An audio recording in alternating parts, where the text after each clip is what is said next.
Mina olen inglise keele õpetaja Sandra. Mina olen karjääriõpetus, olen Mairi. Ja mina õpetaja arvutiõpetus. Tulen Rapla täiskasvanute gümnaasiumist 11. A-klassist ja tänaseks tunniks oleme lõiminud inglise keele karjääriõpetuse ja arvutiõpetusega.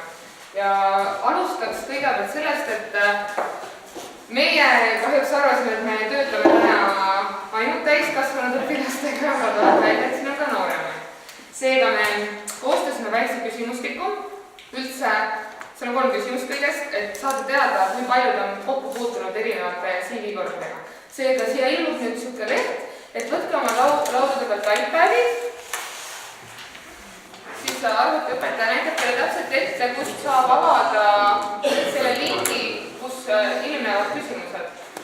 Ja siis on nii, ma arvan, 3 küsimusele minutike. Jah, ei. Avate linki. Ja siis peaks ilmnema selline. On tehtud see? On vastatud. Siis otsustatud, kõigil on vastatud.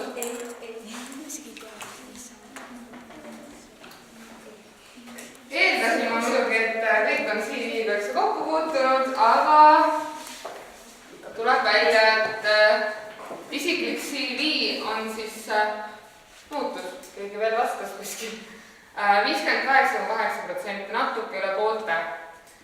Et siis, mis on üldse CV, peaks võib-olla sellest ka täna üldse rääkima, kuigi me soovisime keskenduda ainult video CV-le, aga CV on siis nii-öelda sinu tutvustus või kirjeldus sinust, kokkuvõte su karjäärialastest teadmistest, kooli lõpetamistest, hobidest, keeled, kes sa üldse oled. Järgmisena me soovisime teada, kes on koostanud inglisekeelset CV-d. 35% on sellega kokku puutunud, et see on tänapäevases ühiskonnas väga vajalik, sellepärast et enamus ettevõtted töötavad inglise keelega, rahvusvahelised ettevõtted ja ka kindlasti väga paljud noored ülikoolis õpivad ja soovivad töötada välismaal, seega sellepärast me räägime ingliskeelsest video CV-st täna. Et see on kindel ei, et mitte keegi ei ole teinud üldse video CV-d siin, siis ongi väga huvitav kindlasti teile kõigile, et karjääriõpetaja räägib teile nüüd lähemalt, mis on üldse video CV ja miks ta võiks vajalik olla.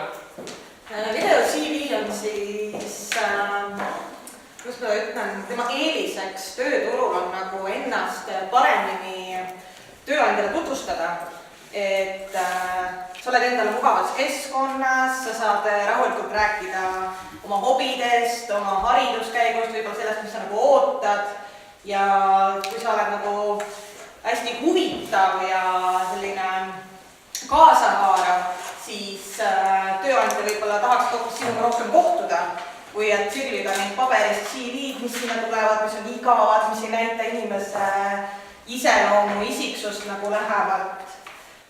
Video CV, et inimene, kui ta ekraanil vaatab, siis oleksid temaga nagu ühes toas.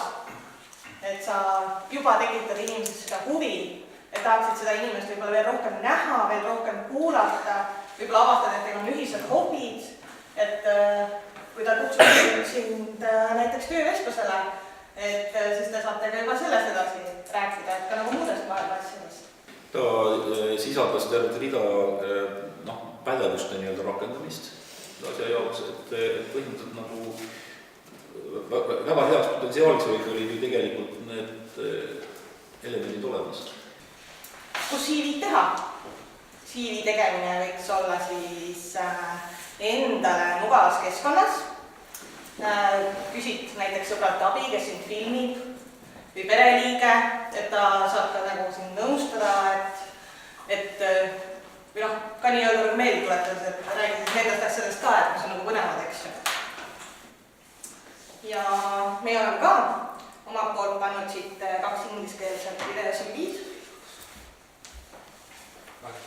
Küljus. Siit saab ma kohe näitame teile ka 2 näidist. That's me. Half Jerusalem, half English, half French, born and raised in Fondle, France. But who cares, right? Well, give me a minute at a time and I'll try and convince you what you should. I graduated from the University of Kent in the UK with a degree in Business and European Management with Spanish.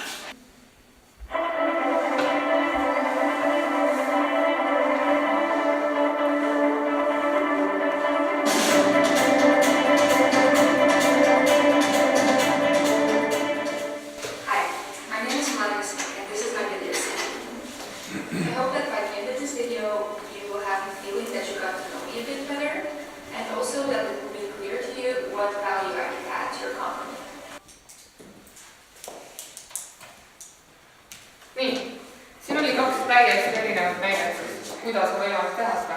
Et inimene, kes on väga välja elav, mina ilmselt teeksin selle esimese variandi, kus ma hüppan kuskil õues ja ma ei tea, löön tantsu ja räägin endast, aga samas on inimesed, kes võib-olla on kinnisemad või häbelikumad või mitte nii välja elavad, et siis ongi väga lihtne variant teha seda oma mugavuskohas, kodus, kontoris, koolis, kus iganes, paluda kellegi abi.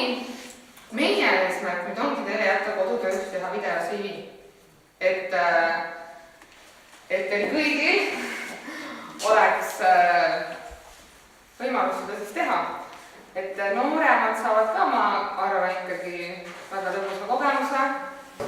Et selles mõttes võib välja tuua, et selge esitus, et väga selge diktsiooniga rääkisid nad. Et meie poolt nagu lahtist meelde teile ja nüüd me sooviks nagu ka, et te võtaksite need väiksed kütikud ja annaksite tagasisidet, mis teile meeldis meie tunni juures ja